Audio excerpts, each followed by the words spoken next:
Good morning. We have about 20 minutes before the legislative House votes on the governor's veto, so I figured I'd get my presentation done real quick and submitted. My name is Lauren Savage, and for my project I worked on creating an emergency evacuation plan for my building here on campus. So we are looking at a move. Administrative Services Center has been located off of College Road. We purchased the building in 1991, and it has housed BCAS, the Vice Chancellor for Administrative Services, Finance, Payroll, Procurement, and Grants and Contracts was in there for a while, and Human Resources.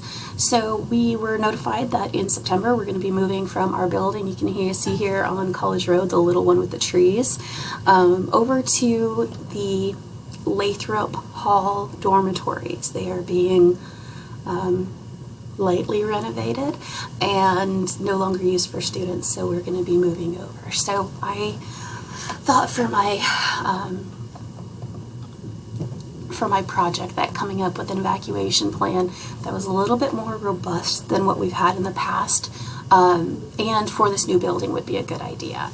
So to start off, I wanted to give you a little bit of a background on what we had before.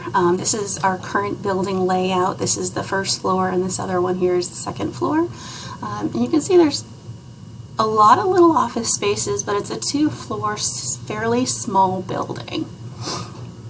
And what we're moving into is a space that is 5 stories, holds about, well, it was scheduled for students, so it had 132 spaces for kids, and it's an old building. You can see it was built in 1969. So we've gone from having a pretty small area with limited need for evacuation or limited exits to having a much more complex floor plan, and also with the university changes, we've also had, HR is not going to be moving with us, and I believe the development office is going to be moving in with the rest of administrative services, and then we have a 5th floor that we're not sure who's going to be moving into. So there's a lot of things up in the air. So to start talking about my challenge, or what I was facing here, is the existing EAP that was put in place started off as a process that I believe was managed through environmental health and risk management, environmental health, safety and risk management.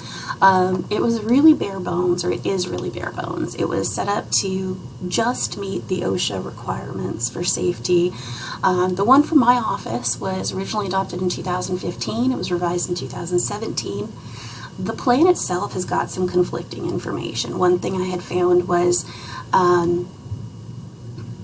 our plan, which is a template. You go in online and fill in a couple spots, and then the fire marshal reviews it, and your plan is done.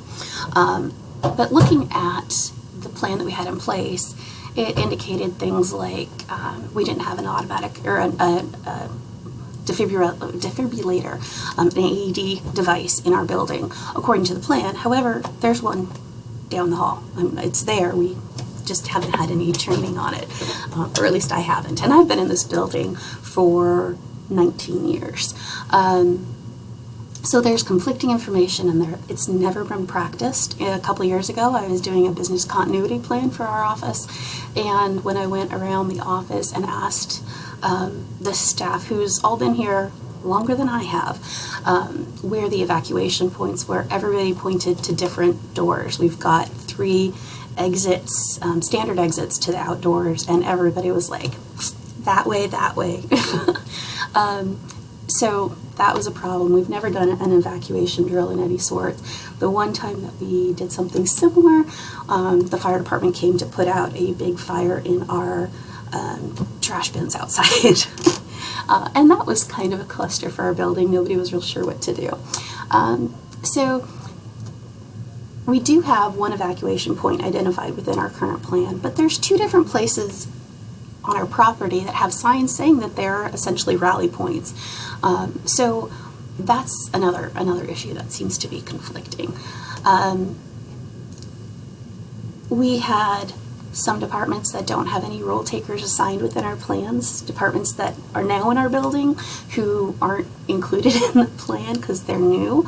There's no alternates for any of the role taker positions that were assigned. We have no indoor evacuation point identified, which for those of you that are not in Alaska may understand,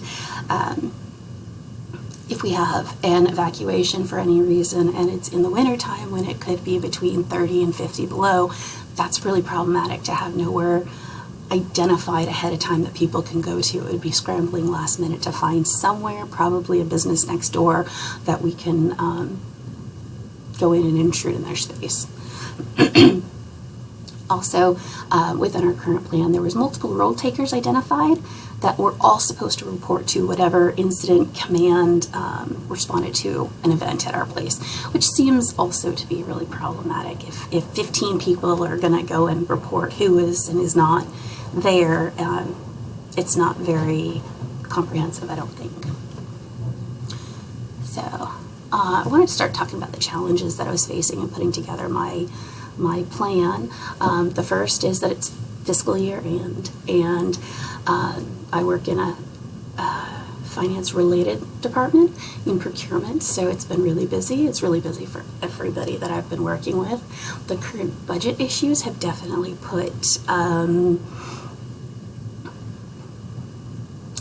pressure on everybody that I've been working with and trying to get information for. It's made it harder to get responses from people, I believe, because there's other pressures that are more important. I found within the different websites and procedures, there's a lack of clarity in who is responsible for what. There's no training there's not enough training. There's no testing of the plans in place.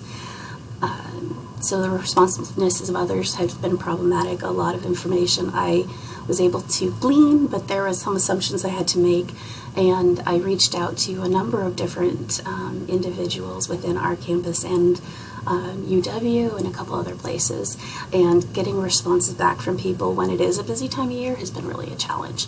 Another challenge is that Lathrop Hall still has some students in it. It's been primarily decommissioned, but we haven't done a tour of the building because there's still students living there, and we can't go in and disturb them. So there's several assumptions made on what the space looks like.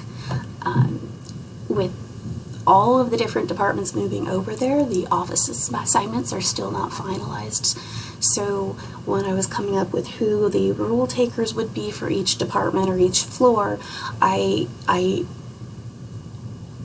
assigned those rules, but it definitely something needs to be revisited once those assignments are finalized, and as well as finding out who is on that fifth floor, if there's any other departments that come in.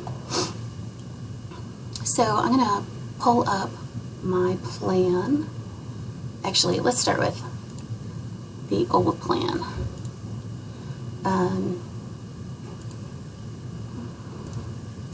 So the old plan that we had in place. So you can see this is for the current building. It's not the new building. It was updated, as I said.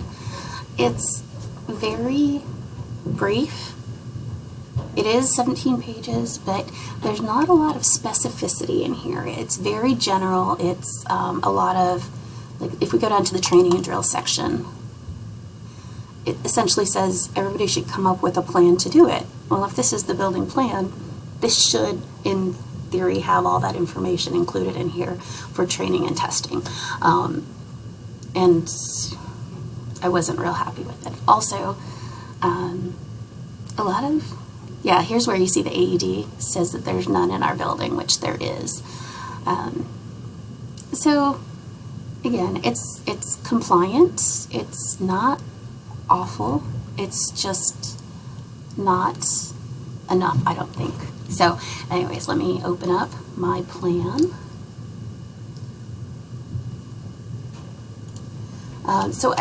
The way the university process works is We have the EAPs, the Emergency Action Plans, that are a Google form, so you can go online and fill in the details, the project specific or the building specific details, and then the fire marshal reviews it and it gets finalized. So I'm still waiting for the updates to that plan to go through the fire marshal, and that might take a while since we're not going to be in the building until September, and since it's not technically official yet.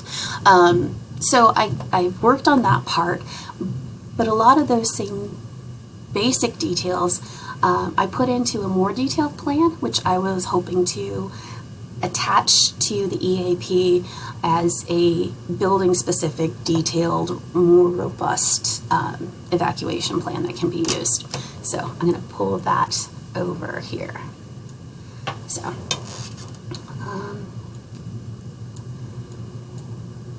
So what I did, I looked at a couple different universities that have large buildings that had lots of evacuation possibilities, like in a big city where they'd have to coordinate with multiple departments, multiple institutions.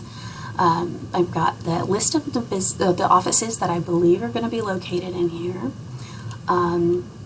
And then we've got places for revisions, my general information, which talks about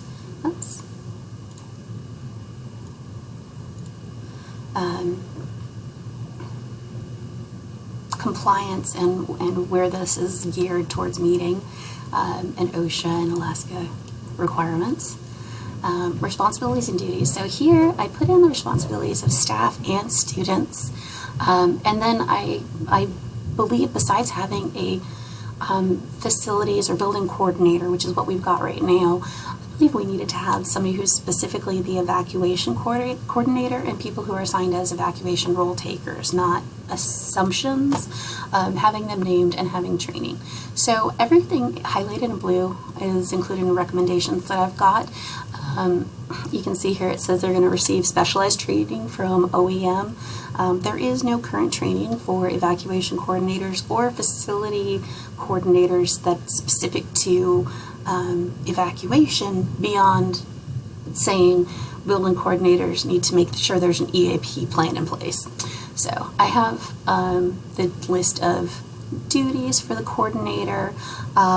Training, this is another recommendation since there's no official training for these people, but I feel like whoever is going to be doing this should have some true training in place. Also, fire extinguisher training, I couldn't find any within the university system. It's a good idea to have it. So I did find an OSHA video that I believe that we should list as, or I'm recommending we should have for anybody who's interested in having it. We got guidelines for preparation, the responsibility in finding the actual department role takers, suggestions. Oh, and yes, here's the other one, planned evacuation drills and analyzing the drills. So another thing that I came up with was this handy dandy drill feedback form, and I ran it through our risk management office to see if there was anything else they'd like to have added to this list. But essentially it would give us a good idea of every time we do this how well the drill went, so we could see what we needed to do better next time. So that's another recommendation. Let's see. Got the evacuation sections, role taker duties. Again, this is recommended for training. Guidelines for the role takers, assembly points, evacuation procedures. So this is a mesh of the university recommendations and also the best practices I found from other universities as well. And I'm highlighting this in yellow or in blue because the cleared for evacuation placards is also another recommendation I had. I'm going to stop because this is I'm going to need to do a video number 2.